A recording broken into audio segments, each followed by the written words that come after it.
Boche gold and diamonds. Buy now pay later. ചെറുതുരുത്തിയിലെ 1ാം ക്ലാസ്സുകാരിയുടെ മരണം പേവിഷബാധയെ തുടർന്നാണെന്ന് ആരോഗ്യവകുപ്പ് സ്ഥിരീകരിച്ചു.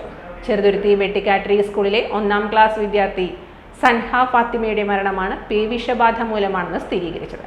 കുട്ടിയുമായി സമ്പർക്കമുണ്ടായിരുന്ന കുട്ടികൾക്കും ബന്ധുക്കൾക്കും ആരോഗ്യവകുപ്പ് കുത്തിവെപ്പ് നടത്തി. കഴിഞ്ഞ മാസം 28-ന് ബന്ധുവീട്ടിലേക്കുള്ള യാത്രക്കിടെയാണ് കുട്ടി കുഴഞ്ഞു വീണ് മരിച്ചത്. മരണസമയത്ത് കുട്ടിക്ക് വെള്ളത്തോട് കടുത്ത വിരക്തി അനുഭവപ്പെടുകയും വായിൽ നിന്ന് നുരയും പതയും വരികയും ചെയ്തിരുന്നു. ഇതേ തുടർന്ന് സംശയം തോന്നിയ ആരോഗ്യവകുപ്പ് അധികൃതർ കുട്ടിയുടെ സ്രവങ്ങൾ പരിശോധനയ്ക്ക് അയച്ചിരുന്നു. പരിശോധനയിൽ മരണകാരണം പേവിഷബാധയെന്ന് സ്ഥിരീകരിച്ചു. കുട്ടി വീടിൻ്റെ പരിസരത്ത് പൂച്ചകളുമായി കളിക്കാറുണ്ടെന്ന് ശ്രദ്ധയിൽപ്പെട്ടിട്ടുണ്ട്.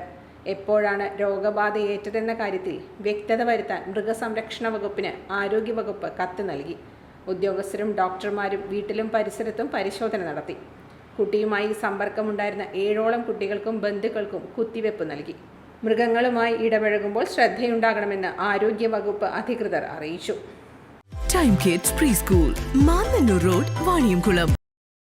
Dot view news. കാഴ്ചകളാണ് ലോകം, കണ്ടു തുടങ്ങുക.